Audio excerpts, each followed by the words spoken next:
Bom dia a todos. Agradecer mais uma vez muito pela casa, por me dar mais uma oportunidade de estar aqui apresentando um pouquinho do meu conhecimento. Vou pedir desculpa para vocês porque a gripe veio e me visitou esse fim de semana e não quis ir embora. Então eu vou estar aqui o tempo todo, né? Não, vocês vão escutar o desculpa então. Então vamos começar falando sobre Deus, né? E por mais que a gente quer falar sobre o Deus, é muito importante a gente falar sobre o homem também. Porque por mais que agora nós acreditamos e sabemos na divindade de Deus, no começo a ideia de Deus foi criada pelo homem, né? Então fomos nós que criamos por mais que ele já seja feito, né? Deus é perfeito, foi feito, fomos nós que entendemos essa ideia de quem é Deus. E tudo isso, por mais estranho que pareça, começou com o homem da caverna, né? Então, o homem Neandertal, há muitos milhares de anos atrás, ele foi um dos primeiros que teve a ideia de Deus. E por que isso? Porque Deus está em nós. Nós temos a centelha de vida dentro de nós, né? Divina. Então, sempre tínhamos essa ideia de um Deus. E o que os antropólogos falam para a gente sobre Deus e o homem Neandertal, né? Ele fala que, por causa que o homem da caverna era ainda muito um animal, ele ainda tinha aquele mecanismo de defesa muito forte dentro dele. E o que isso significa?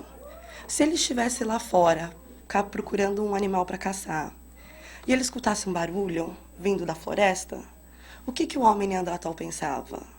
De três ou uma.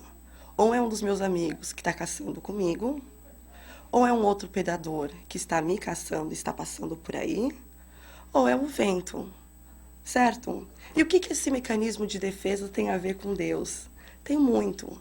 Porque desde o começo, o homem da caverna, ele já teve um conhecimento de o que agora nós, como cientistas, chamamos de causa e efeito, né? Então, todo barulho tem uma pessoa, algo que causou isso, né? Então, a gente fala que é um agente atrás disso. E foi disso que veio o mais importante do mecanismo de defesa. Se tem um barulho, tem uma causa atrás dele. E isso, junto com o que psicólogos e antropologistas chamam de a teoria da mente, foi o que fez o homem da caverna acreditar em não um Deus, né, mas nos deuses dele. E o que é a teoria da mente?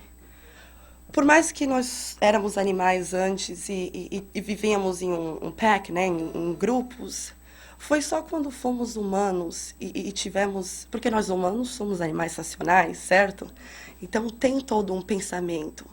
Então, quando nós racionais começamos a viver em grupo, a gente percebeu uma coisa muito interessante. E o que é?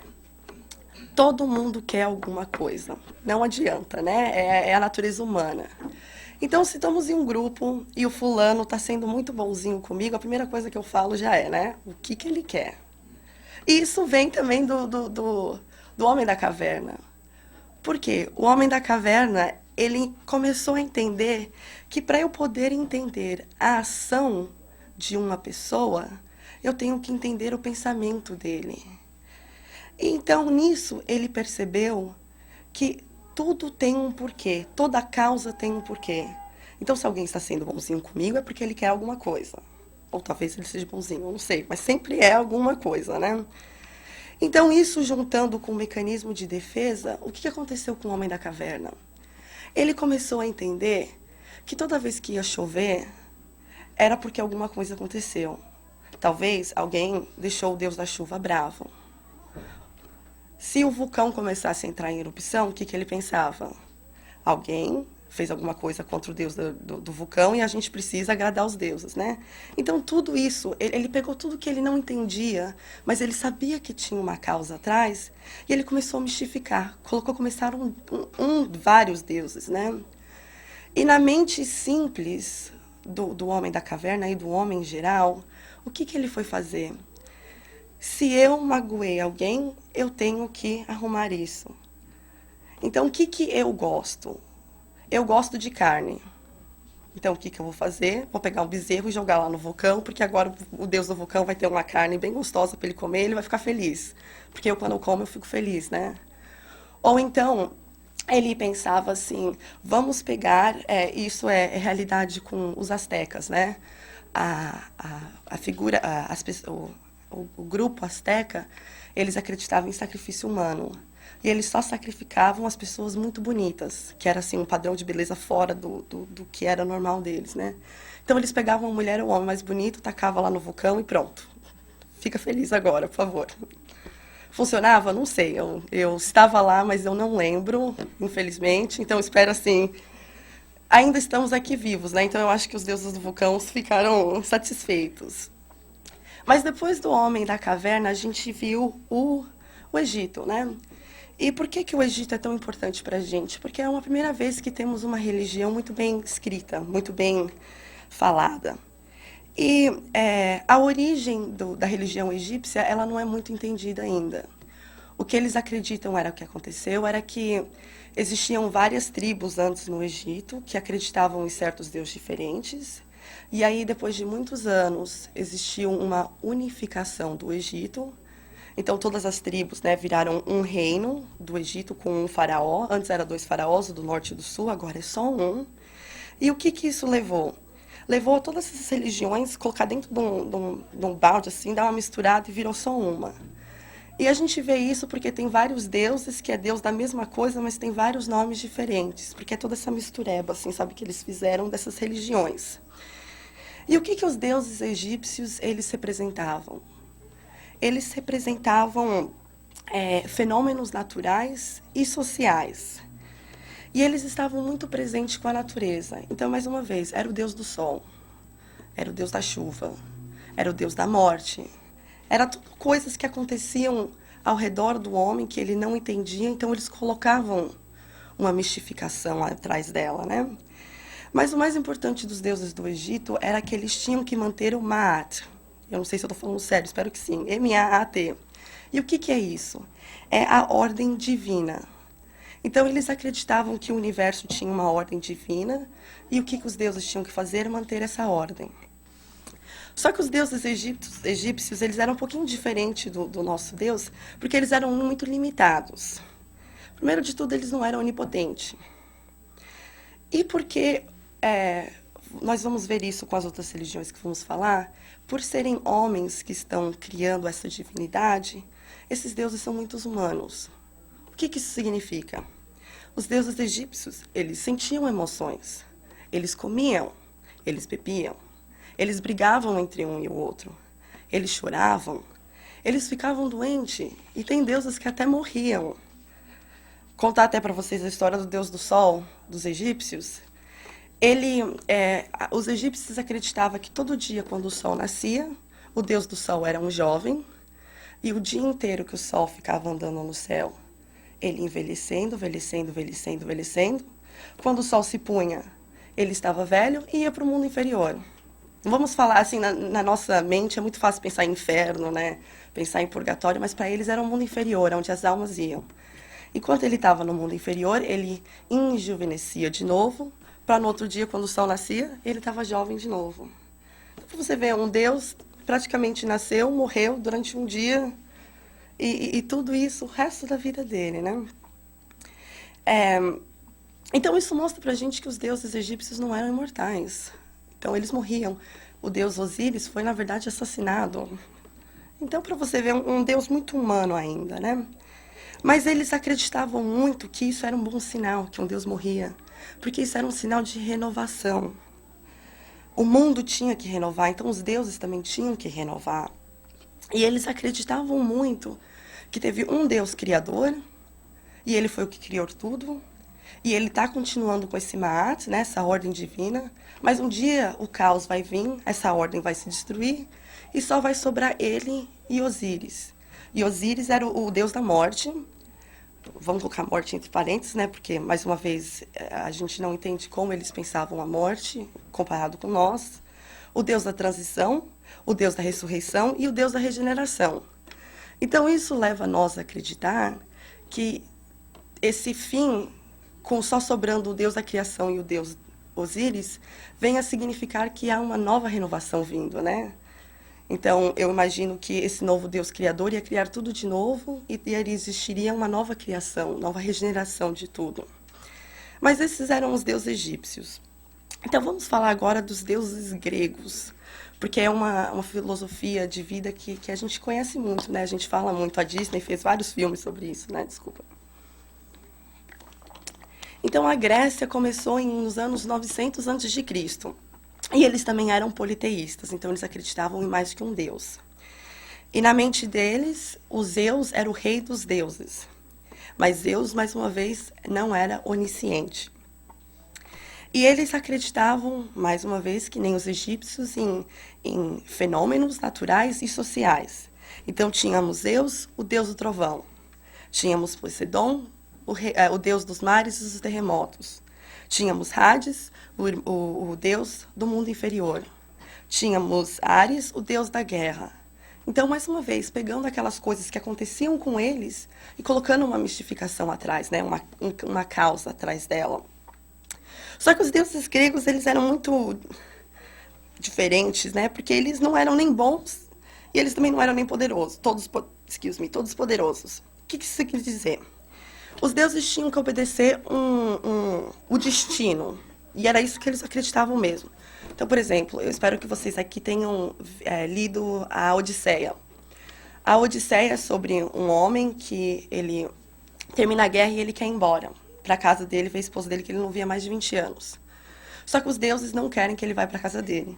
E eles fazem de tudo para impedir o pobrezinho de ir para casa dele.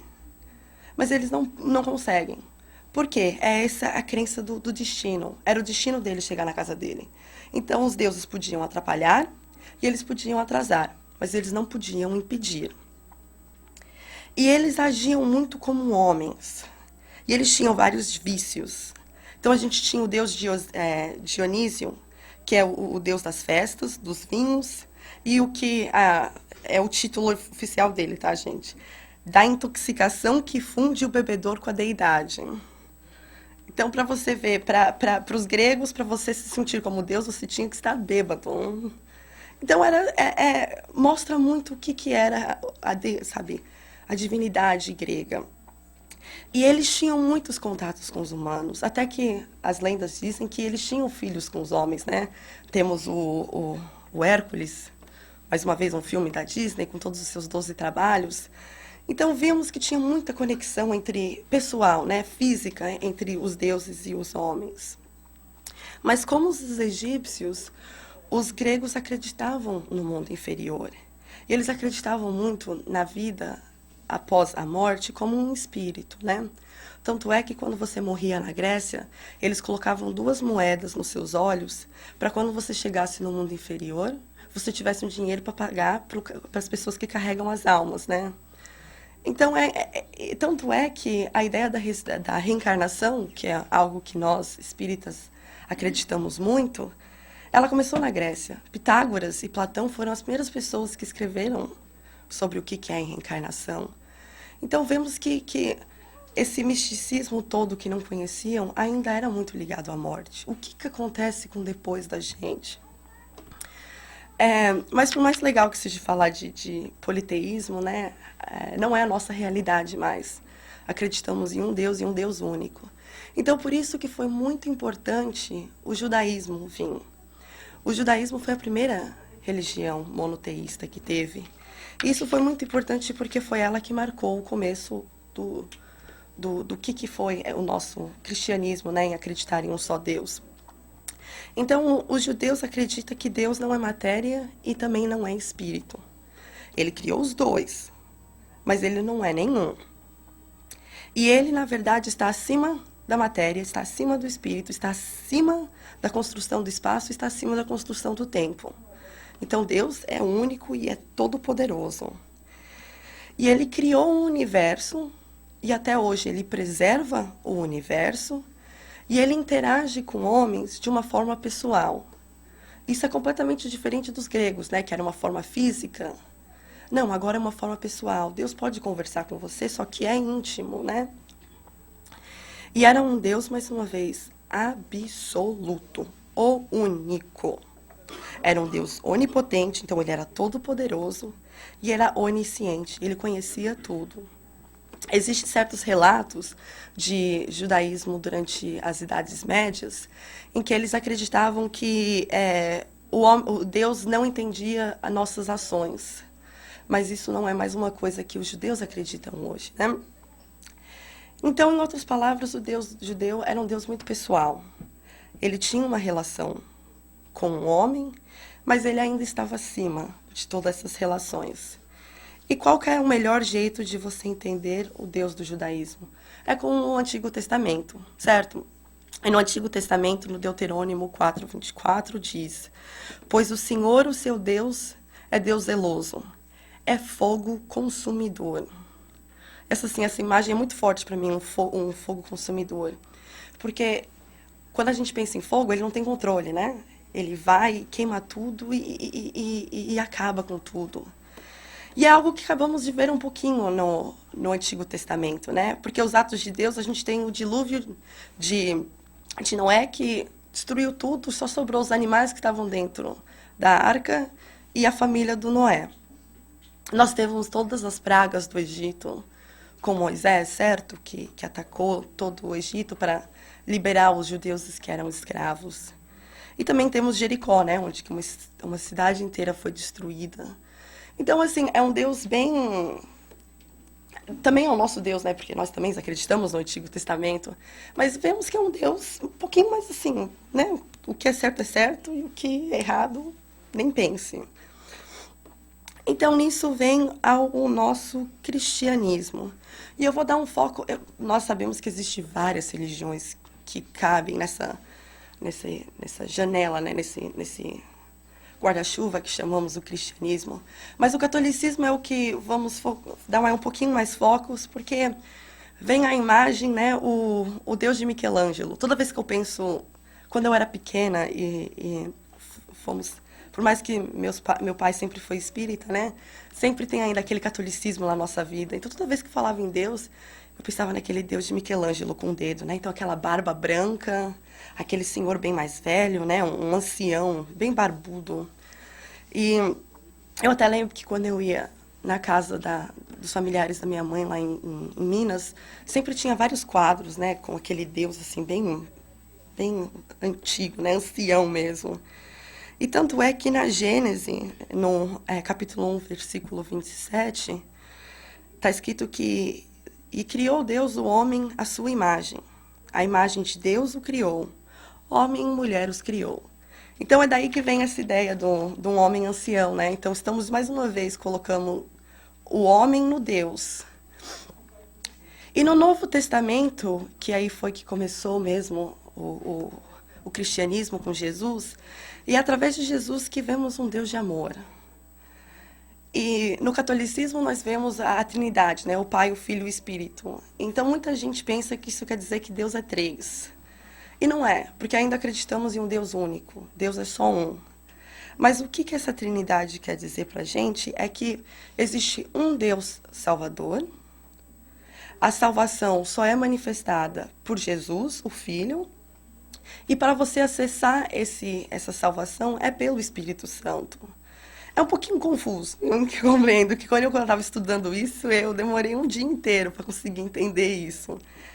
Mas é ainda uma religião monoteísta, que acredita em um Deus, né? Mas o que o catolicismo diferencia da gente é a crença dos santos. Porque, por mais que saímos daquela religião que acreditamos no Deus do sol, do Deus da chuva, do Deus do vulcão, ainda meio que acreditamos, né, Eu sou a primeira a dizer que daqui a pouco eu vou colocar Santo Antônio na geladeira lá em casa também, né? Então, assim, ainda tem aquela crença, né, de São Francisco de Assis, de São Judas Tadeu, de São Paulo, de Santo Antônio. Então, o catolicismo acredita que os santos são pessoas que foram tocadas por Jesus, né, que teve a vida alterada por Jesus. Mas ainda colocamos um pouquinho de mistificação e divindade em humanos, certo? O que é uma coisa muito importante que eu quero que venha dessa palestra até agora, né? Não estamos aqui criticando nenhuma religião. Todas elas são maravilhosas no seu próprio aspecto, porque o importante não é acreditar no seu Deus, né? É acreditar em um Deus. Então, não estamos dizendo que a nossa está certa e a dele está errada, até que mesmo por ter jogado a pobre menina lá no vulcão. Eu não estou falando que isso está errado. Mas o importante era eles terem acreditado na importância que era de você tentar melhorar as suas ações por causa de uma imagem divina, né? Mas vamos falar do Espiritismo, que é a nossa religião. E a primeira pergunta no Livro dos Espíritos é: o que é Deus? Então a gente já vê que Allan Kardec foi genial. Não é mais quem é Deus, não é mais aquele velho ancião, né? É o que, não é mais um quem. E o Espírito da Verdade nos diz que Deus é a inteligência suprema, causa primeira de todas as coisas. E quando você lê a Gênese, você vê que Kardec vai abranger um pouquinho mais, né, nessa definição do o que é Deus. E a primeira coisa que Kardec nos fala é que Deus é a suprema inteligência, suprema e soberana inteligência. O que isso quer dizer para nós? Nós humanos, por mais inteligentes que nós somos, e eu falo assim, penso em Einstein, em todos os cientistas que tem aí, a nossa inteligência é muito limitada. E por que eu falo isso? Porque há 200 anos nós não sabíamos várias coisas. Agora, a gente sabe bastante. Mas daqui a 200 anos, o que a gente sabe agora vai ser comparado a conseguir ligar e desligar uma luz, né? Então tem muito para a gente saber ainda. E por nós sermos ilimitados, é muito difícil de conseguir entender uma coisa que não é. Então, por mais que a nós, agora, a ciência tenta compreender a criação do universo, é muito complicado, porque a nossa mente ainda não está preparada para entender isso. Então é importante entender que por mais que nós somos limitados, isso não quer dizer, nós não podemos humanizar Deus de novo, né? Então, porque nossa inteligência é ilimitada, é limitada, não quer dizer que a de Deus é. Então, Deus é suprema e soberana inteligência, por mais que nós não conseguimos entender isso. Kardec também nos diz que Deus é eterno. E aí, quando vamos entender o que é eterno, a gente tem que pensar naquela piadinha, né? O que veio primeiro, o ovo ou a galinha? Então, quando a gente fala eterno, é difícil a gente entender o que eterno é. Porque pra gente eterno é meu amor por você, né? Eu te amo pra sempre, forever, né? Isso pra gente é eterno. Mas não é. Deus eterno quer dizer que antes da criação tinha Deus, e se um dia não tiver mais, o universo sumir, ainda vai ter Deus. E você pensar que Deus não é eterno, quer dizer que tinha que ter algo antes de Deus, para Deus poder ter sido criado. E se a gente não consegue nem compreender Deus, imagina você compreender alguma coisa que era maior e melhor que Deus para poder criar Deus. Então, mais uma vez, compreender Deus para nós é muito difícil porque nós somos limitados e Ele não é. Deus, de acordo com Kardec e o Espírito da Verdade, é imutável. E o que quer dizer imutável? Que não muda. Isso é muito importante, porque Deus criou tudo. Deus criou leis que abrangem o universo inteiro. É um balanço. Toda ação tem uma reação. Se Deus não fosse, se Deus mudasse, imagina qual que seria a reação disso. Então, todas essas leis que Deus criou, que abrange agora a gente, tudo vai mudar. Imagina o caos que isso vai ser. Então, por isso que Deus é imutável. Ele não muda de jeito nenhum. E Deus também é imaterial. E Deus ser imaterial tem muito a ver com Deus ser imutável. Por quê? Nós vemos em nós mesmos, né? Nós somos matéria. Matéria muda. Então, quando eu nasci, eu era de um jeito. Minha matéria foi mudando, então agora eu sou de outro jeito. Daqui uns 30, 40 anos, a pele não aguenta, né? O corpo começa a decair, você começa a ter, né, todos os pés de galinha no rosto, tudo aquilo. E tudo isso é normal, porque a nossa matéria está decaindo. E até que um dia nós morremos, aí viramos ossos, né? E tudo aquilo volta para a terra e vai... É normal esse processo. Então, se Deus fosse matéria, o mesmo aconteceria com Deus. E aí Deus acabaria de existir. E por que é difícil para nós humanos entender um Deus que é imaterial? porque nós somos muito ligados com os nossos 5 sentidos, né? É aquela história de eu só acredito se eu tocar, se eu ver, se eu escutar, né? Então, por sermos muito ligados a esses 5 sentidos, a gente não pode fazer isso com Deus também. Porque, mais uma vez, o erro dessas religiões do passado era humanizando Deus. E a gente, às vezes, a gente acaba fazendo o mesmo, né? E Deus é todo poderoso. Então, ele tem a onipotência, ele sabe de tudo. Ele criou o universo e ele continua criando até hoje, ele não para. E se ele não for todo poderoso, né? Porque essa palavra é justamente que está escrito na Gênesis, todo poderoso. Se ele não for todo, quer dizer que tem alguém que é. Então, mais uma vez, se Deus é perfeito, não tem como ele não ser perfeito em todos os aspectos. Um é uma cópia, né? Um eco do outro.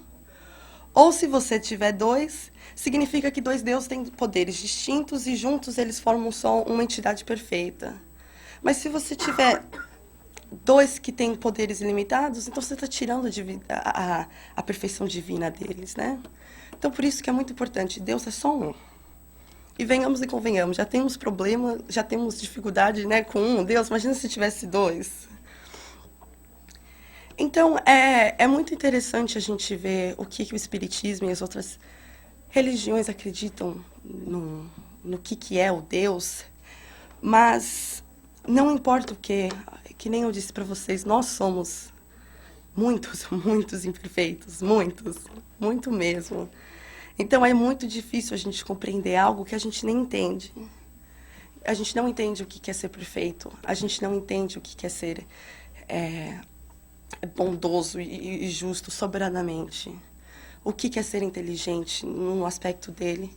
Então é difícil porque a gente acaba fazendo aquilo, né? Humanizando Deus, e não pode. Então, eu quero propor para vocês o que eu fazia muito com... Eu tentava fazer com meu pai quando eu estava estudando na faculdade. Mas o meu pai não era muito bom nesse jogo, não. Porque o jogo era o seguinte, o que é Deus? Então, vocês têm que entender que eu, como uma cientista, eu sempre brincava e falava assim, pai, o que você acha que Deus foi primeiro de tudo? Eu acho que ele foi um filósofo, né? Porque ele ficou ali sentado, ele ficou ali pensando assim, como eu vou criar o mundo? Porque, né, eu penso, logo existo. Então, toda essa... E meu pai ficava assim, Deus é tudo. Não, pai, vamos, tenta um pouquinho mais, tá? Eu acho que Deus era um químico. Não, Deus é tudo. Ok, já entendi. Você não quer brincar, você não precisa falar nada, pai. Já entendi. Então, eu vou propor fazer essa brincadeira com vocês. E espero que vocês não sejam que nem meu pai. Então, por mais que eu falei pra vocês 1 milhão de vezes, não humanize Deus, nessa brincadeira a gente vai humanizar Deus, tá, gente? Então, você faça o que eu faça o que eu digo, não faça o que eu faço. Então, eu imagino que Deus é um físico. Tem um magnetismo, uma força de magnetismo muito forte. Mas, ao mesmo jeito, Deus foi tão perfeito que esse mesmo magnetismo que ele colocou nos planetas e nos ímãs, ele colocou em pessoas. Então, às vezes, você está sentado assim numa sala e você vê aquela pessoa ali, e aquela bem aqui, quando a luz dos olhos meus toca na luz dos olhos seus, e a gente sente uma atração tão forte que a gente não consegue entender. Então, olha a perfeição de Deus, a lei que ele criou que atrai dois metais para ficar juntos, ele também colocou na gente para a gente se apaixonar por pessoas.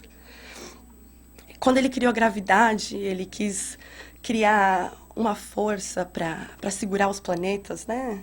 Para ter toda uma dança entre os planetas. Mas aí ele também colocou a gravidade da situação na gente. Então, quando a coisa começa a ficar mais preta, né, mais complicada, a gente sente aquela gravidade da situação e a gente sabe um pouquinho melhor o que a gente tem que fazer. Então, olha aí a perfeição. Da mesma lei que ele colocou lá fora, ele colocou aqui na gente. E o tempo, quando Deus criou o tempo, eu fico boba, porque às vezes a gente briga tanto com o tempo, né?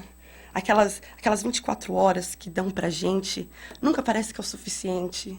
E de repente você vai ver, já passou uma semana, um mês, um ano, e quando você vê, acabou já a sua chance de ter feito tudo que você estava, porque você estava muito ocupado contando aqueles minutos que você não tinha. E a gente fica com raiva do tempo, porque o tempo tira da gente as pessoas. Quando vem família visitar do Brasil, a gente acha horrível, né? Porque daqui uma semana eles vão embora, daqui sei lá o que eles vão embora. Mas Deus foi tão perfeito na sua criação de tempo, que nesse tempo ele deu uma chance para a gente amadurecer, para a gente tentar de novo, de novo e de novo. E é isso que a gente precisa, né? Porque a gente é imperfeito, a gente vai errar. E não vai ser só uma vez que a gente vai errar, a gente vai errar 1 milhão de vezes até a gente conseguir acertar. E é nesse tempo que a gente sente que rouba as nossas chances, na verdade Deus está dando para você muito mais chances para você tentar. E é por isso que eu acho que Deus foi um físico. Mas aí, não é só na física que vive o homem, né? Mesmo meus amigos físicos achando isso. Eu acho que Deus também era um químico. E por que eu acho que Deus era um químico? Quando você estuda química, você aprende que tem todas umas regras de como líquidos e elementos se funcionam, né?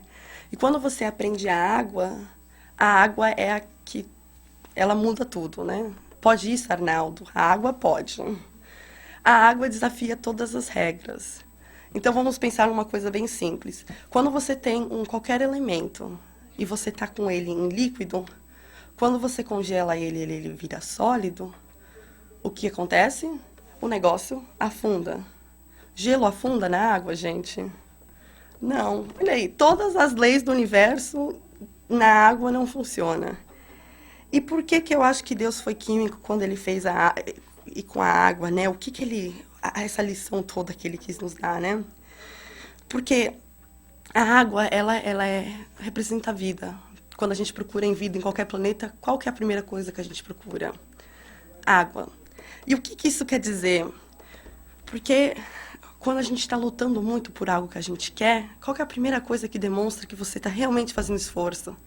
É a água que desce na sua testa. É aquela perseveração, aquela eu estou lutando porque eu quero. E está ali a água de Deus na sua testa mostrando que você realmente está lutando por aquilo. É a água que corre nos rios, que dá vida para os peixes, dá vida para a gente. É a água que faz parte do nosso sangue, que pulsa, naquele batimento cardíaco.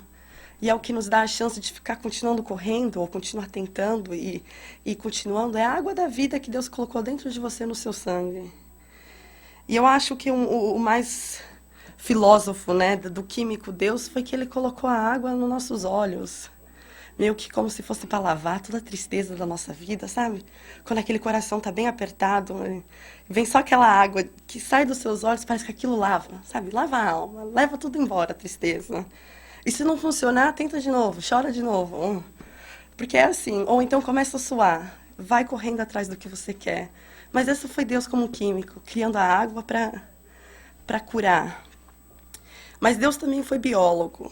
E foi na biologia que Deus mostrou a sua variedade da sua criação. Quantos pássaros, quantos animais, quantas plantas ele criou. E nenhuma delas se parecem. Tem uns que, assim, sabe, parecem muito, mas elas não são idênticos. E foram cores diferentes, tamanhos diferentes, formas diferentes. E eu fico muito pensando nas flores. Criou tanta flor, e elas são tão, assim, ecléticas, elas têm formas diferentes, elas têm cores diferentes, mas o mais importante, elas têm cheiros diferentes. E eu não sei como vocês, mas quando minha mãe compra lírios lá em casa, aquilo pra mim é uma delícia. Que minha casa é 2 andares, né? Então tem que subir dessa escada o dia inteiro. Mas o dia que minha mãe comprar lírios e fica lá embaixo, eu faço questão de descer umas 20 vezes a mais, sabe? Só pra descer, assim, quando você desce a escada e vem aquele aroma do lírio, assim, aquilo pra mim é divino, é Deus. Então, e Deus, quando ele foi um biólogo, ele meio que foi um artista, né? Ele fez do mundo a sua tela. Ele criou montanhas altas que tem neves em cima. Ele criou montanhas pequenas. E ele colocou toda uma ciência atrás disso, né? Ele fez mares profundos e mares mortos. Ele fez rios cheios de vidas e rios pequenininhos que não só servem mesmo para molhar o roxinho. Mas tá aí, Deus foi um biólogo. Criou coisas lindas que a gente vê toda vez que a gente ir lá fora. Eu espero, né, que vocês parem para apreciar a árvore. Eu fui para Los Angeles esses dias e meus amigos riram muito de mim. Porque eu tava andando lá em Los Angeles e lá tem um monte de aquelas árvores, né? E eu falei assim, nossa, como é linda essa árvore. Eles rindo de mim, né? Você tá em Los Angeles, você tá apreciando uma árvore. Mas isso que é importante, vocês pararem e olhar a criação de Deus, né? Mas Deus também foi um compositor. E eu vou pedir a ajuda do além ali para eu mostrar para vocês o que é Deus como um compositor, né? E eu acho que Mozart e Beethoven não tem nada com a criação das músicas de Deus. Então eu vou pedir para vocês fecharem os olhos, se vocês se importarem. E o Danny vai colocar aqui o primeiro para nós. Se funcionar. Ok. Então, escuta só a melodia de Deus. E eu não sei como vocês, mas eu acho que não tem nada melhor do que descansar com o barulho da chuva. Ainda mais quando o vento bate na nossa janela. E eu sinto assim que cada gota tem uma melodia. Então, assim, aprecia esse silêncio, essa calmaria que só vem da melodia de Deus por 2 segundos. Eu acho isso divino. E o Danny vai mostrar pra gente uma outra agora. Continua com os olhos fechados, se vocês não se importarem.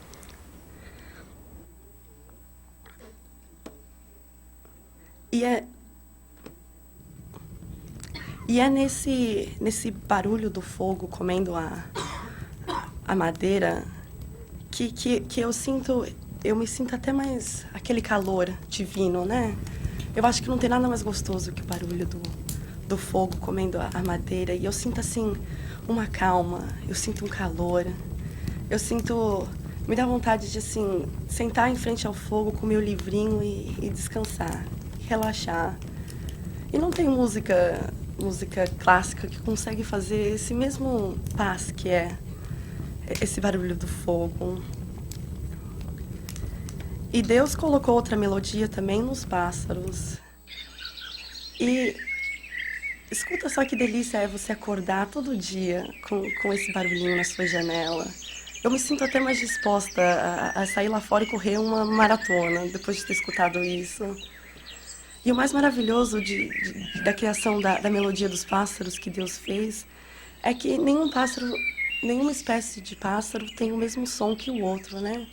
Então, do bem-te-vi para qualquer outro pássaro, até a força da águia com aquele grito dela, nenhuma delas foi a mesma. E por último, o Denis vai nos mostrar a delícia que é o silêncio da noite. E toda vez que eu penso em silêncio, eu imagino isso.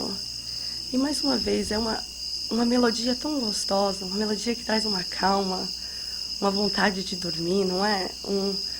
É um silêncio que nos traz solitude e não solidão. Porque solidão é triste, solidão é sozinha. Solitude é pensar, é descansar, é estar bem com você mesmo. E foi nisso que Deus colocou nesse barulhinho, a solitude, a calma de estar você com você mesmo, né? Obrigada, Tênia. Mas o mais importante, a melodia mais linda que Deus colocou, Ele colocou em você. E assim, por mais que eu pense que eu sou uma excelente cantora, o André sabe que não é verdade. Então não é essa melodia que eu estou falando. Eu estou falando do seu batimento cardíaco, aquela música da vida que toca, espero eu que a todo minuto, né? A todo aqueles batimentos cardíacos que demonstram que você ainda está vivo, você ainda está lutando. A melodia do continuar, não para nunca. Enquanto ele estiver ali batendo dentro de você, você vai continuar tentando. Mas como eu disse, Deus, como biólogo, ele foi um excelente pintor. E por que eu acho isso? Porque não tem jeito. Se a gente olhar lá fora, a gente vê aquele azul lindo que está no céu. E a sensação que eu tenho é que, tipo assim, o dia vai passando e o céu vai ficando meio que envergonhado. E ele vai ficando vermelho, vermelho. Como se ele tivesse vergonha do dia que passou, não sei o que é. E nesse vermelho, ele vai ficando bem escuro, preto. E aquilo deveria de dar um medo pra gente, mas não dá. Porque é só na escuridão que a gente consegue ver as estrelas. E todas as vezes que eu vejo estrelas no céu escuro, eu vejo Deus. Porque naquele momento eu tenho a certeza que eu estou olhando para o quintal de Deus. Se Deus tivesse olhos, e eu sei que a gente falou não humanize Deus, mas se Deus tivesse olhos, ele também estaria vendo aquele quintal enorme que ele criou. E é isso que a gente está vendo. Mas Deus é um médico, isso eu tenho certeza. E como diz meu pai, ele é um médico das almas, né?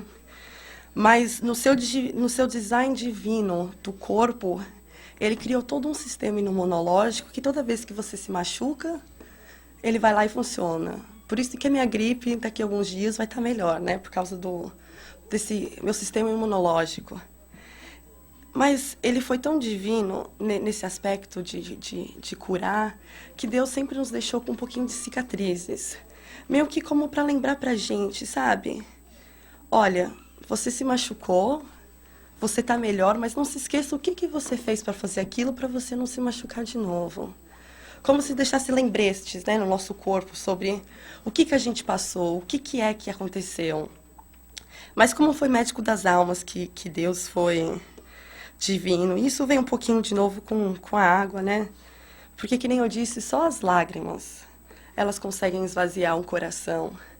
Mas, ao mesmo jeito, Deus como médico, ele foi lá e fez que, quando seu coração estiver bem quebrado, mas bem quebrado mesmo, se você receber um abraço forte, parece que aquilo ali cola todos os pedacinhos do seu coração de novo, né? E aquela coisa que quando seu coração tá cheio e você pensa que você não aguenta mais, Deus te deu uma gargalhada para você saber que tirar tudo aquilo que tá, aquele cheio, para você compartilhar para os outros. E gargalhada é contagiante. De repente você vai ver todo mundo rindo.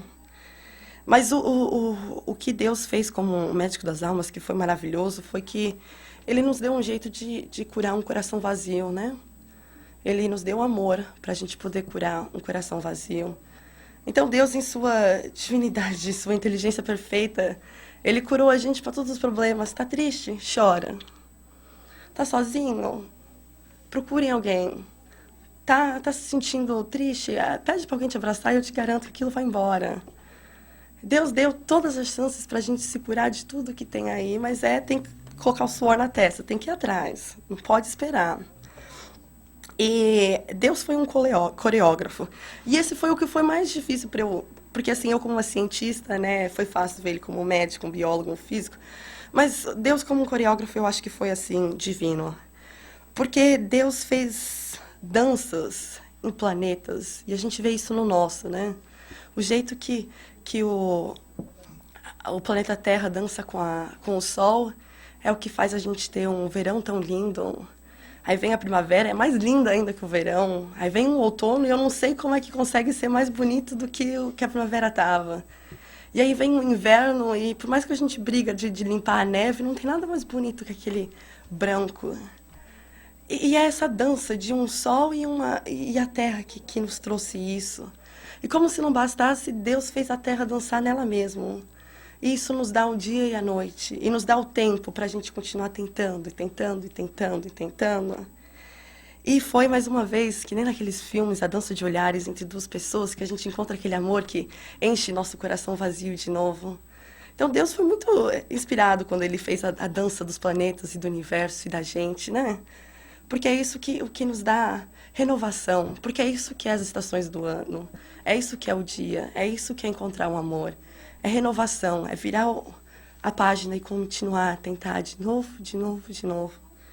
Então, quer saber? Eu acho que meu pai estava certo, Deus é tudo, não adianta, ele ganhou no final da história, porque o Deus está no fogo que a gente escutou há pouco tempo atrás, que leva tudo e constrói depois. Deus está na raiz da planta, marcando, sabe, o endereço certo de onde aquela planta mora. Mas ele também está na asa do pássaro, que leva ele bem para longe. E um dia ele volta, talvez. Mas foi em nós, humanos, que Deus foi genial, porque ele nos deu asas e nos deu raiz. Meio que como para dizer assim para a gente, vai, meu filho, vai para onde você quiser ir. Mas não se esqueça que é daqui que você veio, que é daqui que você é, né? Como se dando para a gente uma chance de ir lá fora e virar quem que a gente quer, mas é importante a gente voltar para mostrar quem que nós somos agora. E Deus está ali no abraço de amigos, no beijo de amantes, no choro de uma criança, no amor de uma mãe. Aliás, Deus é amor. Só que o homem, ele criou o horror. E Deus também tá ali. Ele tá ali na guerra, sabe? Vendo cada violência que acontece, como se dizendo, perdoe. Porque para nós humanos é tão difícil criar, mas é tão fácil destruir, não é? E é nesses momentos de ódio e de morte que a gente vê Deus. Porque Ele está ali em cada momento de solidariedade, cada momento de caridade, cada momento de esperança. Porque, mais uma vez, para você ver o quintal de Deus, é só na escuridão que você vê a luz. E para isso, eu acho que Deus nos ensinou uma coisa muito importante. Deus criou uma dança entre a lua e a terra. Isso afeta os nossos mares. Então, toda vez que as ondas vêm e beijam a praia, né? É essa dança entre a lua e o mar. E sabe por que Deus fez isso, eu acho? Foi para toda vez que a gente caminhar na praia e deixar nossas pegadas lá, vem toda uma dança de planetas e apaga as nossas pegadas. Como se dizendo que você pode pensar que você está fazendo a maior marca na Terra agora. Mas isso vai desaparecer também. Então, mais uma vez, dando para a gente uma chance de começar de novo, porque esse amor entre o sol e entre o mar e a areia, meio que vem e apaga tudo que a gente deixou. Então, Deus está ali. É o terminar de cada dia, o começo de cada momento. É aquele momento de silêncio entre os seus batimentos cardíacos. Mas eu te garanto uma coisa, se você quiser ver Deus, e quiser ver Deus mesmo, eu quero que quando você sair daqui, você vá lá fora. E você sorria para o primeiro estranho que você vê. E se você quiser procurar Deus, você olha nos olhos daquela pessoa e eu te garanto que ela vai estar ali. Muito obrigada a todos pela atenção. Isso.